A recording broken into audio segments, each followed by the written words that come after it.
दिवस आ पहुंचा है। बड़े ही भाव से आप लोग कथा को श्रवण करते हुए आ रहे हैं। कल सुना आप लोगों ने बड़ी ही सुंदर कथा को कि किस प्रकार से महाराज भगवान कन्हैया ने द्रौपदी के चीर की रक्षा की। जब द्रौपदी के चीर की रक्षा की तो भगवान स्वयं ये बात कहते हैं कि भक्तों को बुलाने में देरी लगती है मगर मुझे आने में देरी नहीं लगती। और यही सही बात है मेरी माँ। केवल भक्त जो होता है ना वो महाराज भगवान के आश्रय बैठा होता है। भगवान जो है वो भक्त के आश्रय बैठे रहते हैं।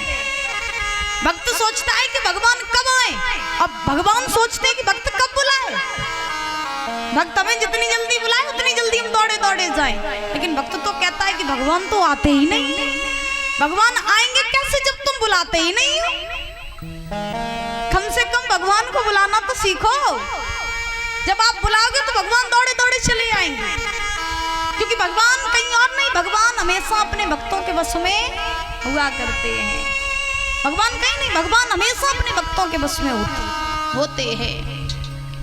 केवल भगवान को पहचानना सीखो। और भगवान को पहचानोगे कैसे?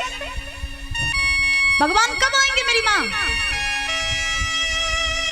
भगवान ऐसे नहीं आएंगे क्या तुम मुख से तो राम राम राम राम कर रहे हो और आत्मा तुम्हारी काली भरी पड़ी है। मन में तुम्हारे कालेपन है, कालापन है, मन में तुम्हारे कपट है। तो भगवान ऐसे आ जाएंगे है मैया? नहीं आएंगे ना। भगवान कब आएंगे? भगवान तब आएंगे जब आपका मन साफ होगा, आपकी आत्मा शुद्ध होगी, तब आएंगे हमारे प्रभु। लेकिन दादा सही बात तो ये है कि आज के जमाने में मन को कोई साफ नहीं करता, तन को सब साफ करते हैं। हाँ, मन को कोई साफ नहीं करता है। आजकल तो केवल तन की सुंदरता में ही लोग लगे पड़े हैं। सुंदर सुंदर महाराज मेकअप करेंगे, एकदम से अच्छे बन ठन के चलेंगे, महंगी महंगी साड़ियाँ, महंगे महंगे कपड़े, महंगे महंगे आभूषण पहन करके निकलेंगे महाराज रोडों पर और दिखावा करते हैं, देखो ना मैं कितना सुंदर हूँ। क्या सुंदर हो तुम?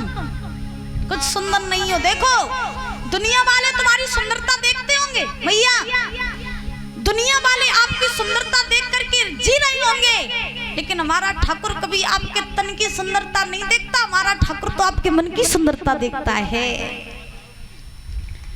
ध्यान रखना, जिसका मन सुंदर होता है ना, हमारा ठाकुर दौड़ा दौड़ा उसके पास चला आता है। इसलिए सुंदरता तन की नहीं बनाओ, सुंदरता मन की बनाओ। मन की सुंदरता बनानी चाहिए।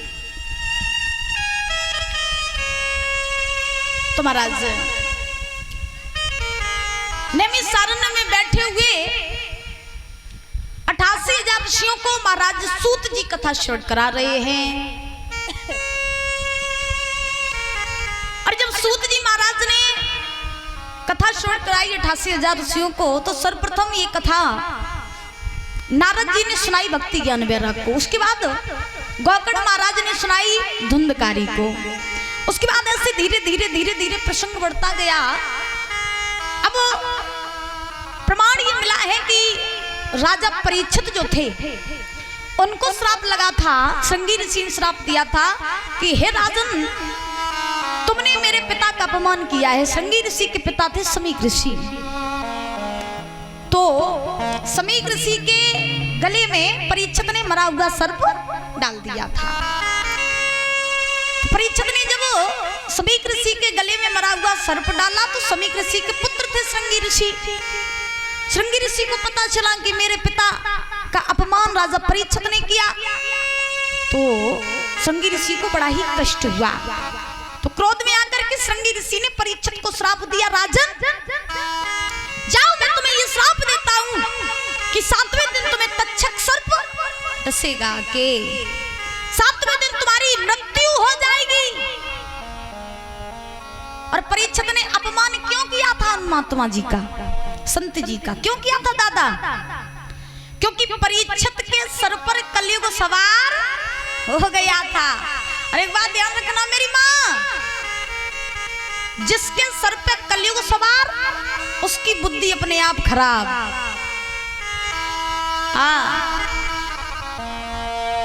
जब कलयुग का प्रारंभ होने वाला था तो कलयुग के सर्वप्रथम राजा थे परीक्षित। कलयुग के सर्वप्रथम राजा परीक्षित। जैसा कि भैया जी ने आपको बताया कि कलयुग का स्थान कितने जगहों पर होता दादा?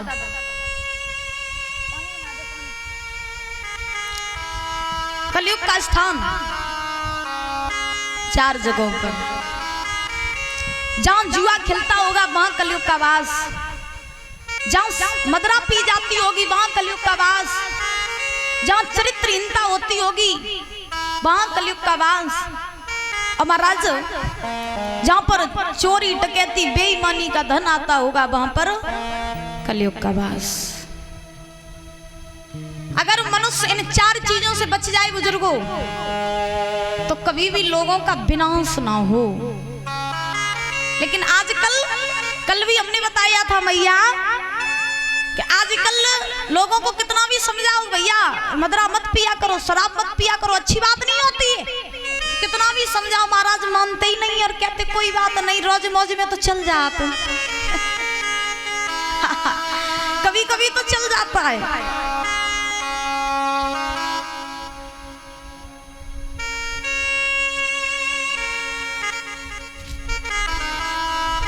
तो लोग शराब को भी महाराज